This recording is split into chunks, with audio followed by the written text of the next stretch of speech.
WhatsApp guys, बात करते हैं यहाँ पे एल्विश गैंग के बारे में कि एल्विश गैंग हमें आगे जाके गैंग स्वैप के बाद कैसी देखने को मिलने वाली है और एल्विश की टीम में यहाँ पे क्या क्या चेंजेस होने वाले हैं। अब अगर आपको आइडिया हो तो यहाँ पे इस बार हमें सिंगल स्वैप देखने को नहीं मिलने वाला। इस बार स्वैप हमें यहाँ पे 2 दफ़ा मिलने वाला है, मतलब 2 दफ़ा यहाँ पे गैंग चेंज होने वाली है, जो कि कहीं ना कहीं अब बहुत ही अजीब है भाई कि वाइल्ड कार्ड गैंग लीडर आ रहा है, उसके बाद यहाँ पे गैंग स्वैप होती हुई नजर आ रही है, फिर अगेन गैंग स्वैप हो रहा है। तो पता नहीं कितना लंबा चलाना है इन्होंने रोडिस के सीज़न को। अब इशू यहाँ पे ये है कि करंट टाइम पे अगर देखा जाए तो एल्विश की टीम में यहाँ पे हरताज है और योगेश है। लड़कियों को हम अभी तक उस साइड पे रखते हैं क्योंकि आई थिंक ये उस तरह से प्रेफरेंस में नहीं है टीम में। अभी इन दोनों को ही आप समझो कि एल्विश की गैंग में हिट कंटेस्टेंट है।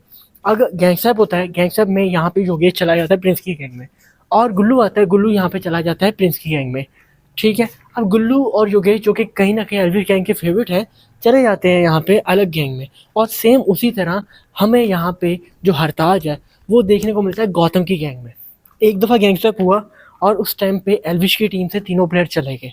अब उधर अगर ये 3 प्लेयर जाएंगे एल्विश की टीम से, वैसे तो 2 ही जाएंगे क्योंकि गुल्लू पहले ही विक्ट हो गया था, तो अगर ये प्लेयर चले जाते हैं यहाँ पे उस गैंग से तो फिर आएंगे नए प्लेयर। अब नए प्लेयर में कौन कौन यहाँ पे एल्विश गैंग से आ सकता है? अगर मैं आपको बताता जाऊँ तो गौतम गुलाटी के जो फरहान टीममेट हैं वो यहाँ पे गौतम को फॉलो करना बंद कर चुके हैं, बट कहीं ना कहीं एल्विश को फॉलो कर रहे हैं। तो कहीं ना कहीं ये रीज़न बता सकते हैं कि फरहान यहाँ पे हमें एल्विश गैंग में देखने को मिल सकते हैं। फिर यहाँ पे जो मनु चौधरी हैं, एल्विश और प्रिंस के साथ इनका बॉन्ड बहुत क्लोज है और कहीं ना कहीं इन्हीं के साथ ये हमें बाहर भी देखने को मिल रहे हैं।